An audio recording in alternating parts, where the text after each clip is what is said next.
This is JJ Bebb with Corner Post Crop Insurance again. I'm south of Bartlett, Kansas here, a couple miles from the Oklahoma line with Bobby Moore. Bobby, how's the corn planting going for you? Just getting started. Good. Good. So far, so good.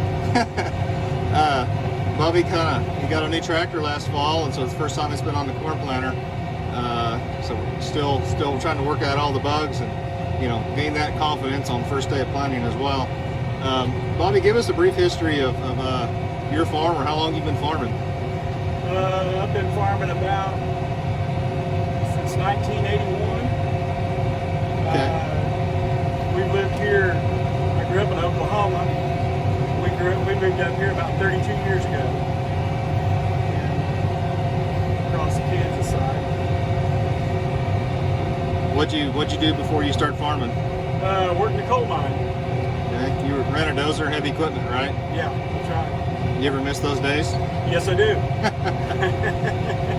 It's hard to, the guys that used to go play with that stuff, it's hard to, not do that anymore. When you get to run the biggest toys made, it's pretty hard not to have a hankering to go do that. You bet, you bet.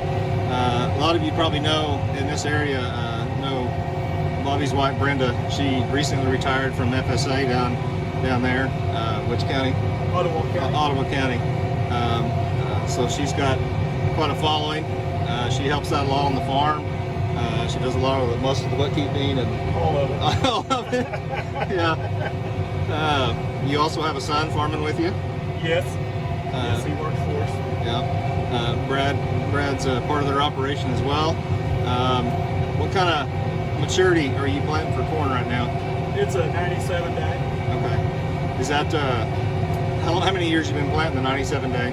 Oh, probably 10, I'd say at least. Okay. What's the most challenging part for you farming in this part of the world, trying to raise corn? A real thin soil. We run out of moisture. You can have a decent crop, and you just run out of moisture. That last week or two, like everybody knows, and it's all there goes your yield. Yeah. But our soil's really thin. Yeah, it's beautiful country, but it's also very challenging trying to raise a crop. In this part of southeast Kansas, northeast Oklahoma, we're lucky to see maybe 5-6 inches of topsoil, maybe. There's a few rocks. Yes, they're scattered around. Yes. Yeah. So we're usually, what's the old saying down here? How many days are we usually from a drought? Oh, most places it's 10 days. I think we're about 7. Yeah, we can be flooding in 7 days, where we can be in drought situation. It's very challenging down here, but you're not going to find any better people in the community. The farm down in here, everybody helps one another, everybody gets along. Bobby's a great guy, him and his wife both. I'm proud to call them friends as well. Bobby, what kind of herbicide program do you typically run on your corn? Oh, I can't remember for sure what we was putting on there last year. We've been putting Roundup and Triple Flex. Okay. And it's like they were spiking it for something else. That seems to be working fairly well. You're pretty heavy on the pre-emerge then? Yes. And then come back and Yes. kind of like most people around here and clean it up with some Roundup if we have to. Yeah. That's right. Yeah. You get what pops through and it misses. Yeah. So this is your first day planting? Yes, it is. Ground conditions, how are they for you? A little dry in spots, but for all the water we've had since last fall, the ground's actually worked pretty good for down here. We have a lot of black spots in every field, that old heavy blackguard. It is always really a challenge to try to farm. It's too wet, cloddy. If you work it too wet, you got clods the rest of the year. Yeah. And, so far this spring it's worked pretty good. Good. How many acres of corn are you going to have out this year? We're only going to plant about 500 or so.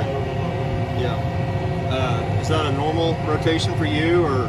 Normally we've sowed a little bit of stuff to grass last fall, and used to plant average somewhere around 800 acres, and we've kind of cut that back weather cut us back last year. Yeah. But we're going to try to stay probably in that 500 to 600 acre range. Okay. What's your thought on planting beans? When do you typically like to start? Oh, the first week of June seems to work pretty good for down in here. Yeah. We seem to catch those rains more towards what, end of July and into August sometimes, and Yes. we don't want the beans too big or trying to set pods or fill pods right then. Yes. Before then, we can sure go downhill quickly if we don't pick those rains up then when we need them.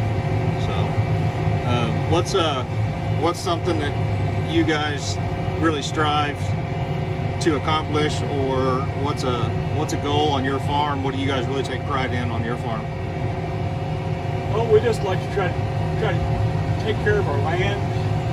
We run a lot of cattle too, and we try to take good care of those. And it's a challenge to have enough time to do everything like you would like to.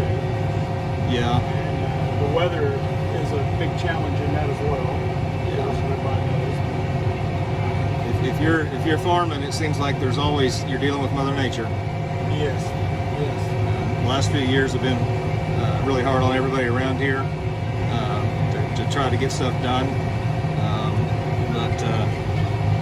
But we got the phone ringing here. But yeah, like I say, we're down here with Bobby Moore, just north of the Oklahoma line. You actually do farm into Oklahoma as well, don't you? Yes, we do.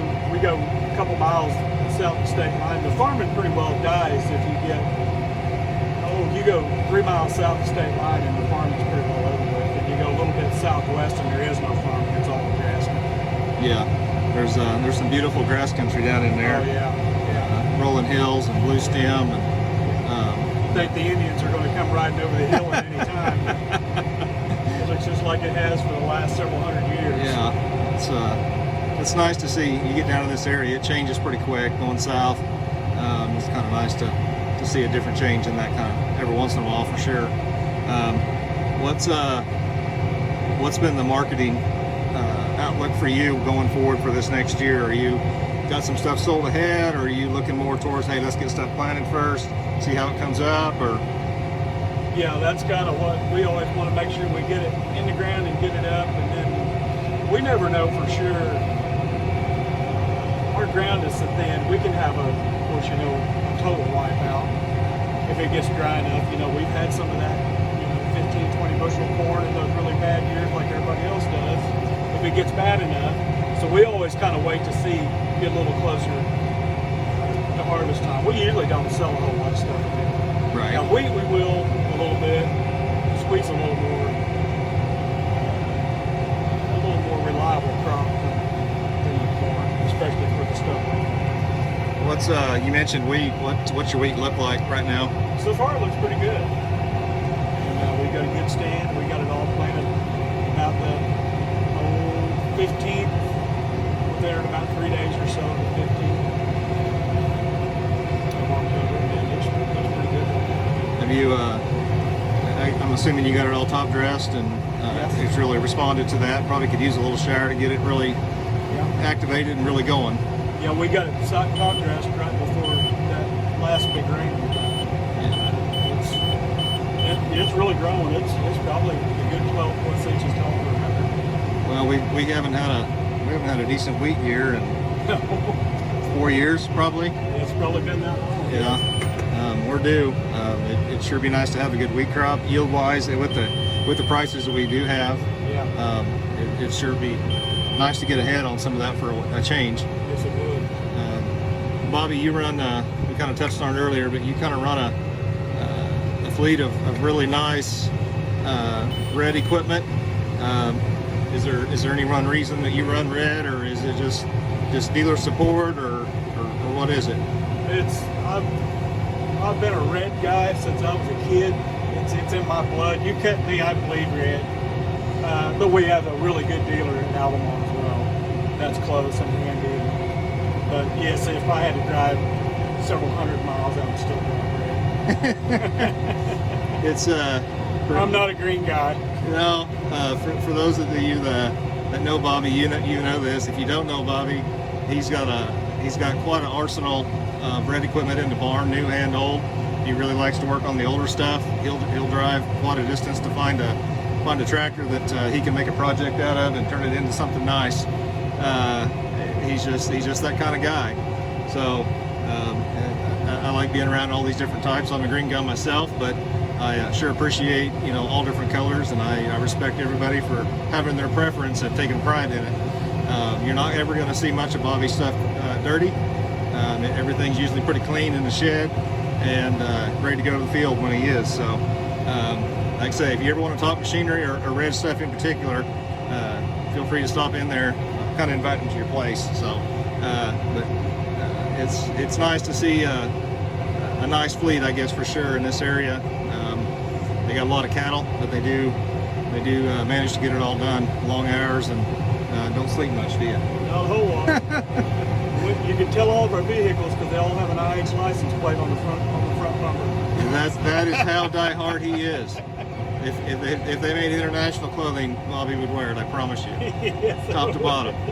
So I'm going to jump off of here, and we'll probably post another video here in the next day or two to our Corner Post page. Guys, it's also been shared on YouTube. We're keeping a collection of these.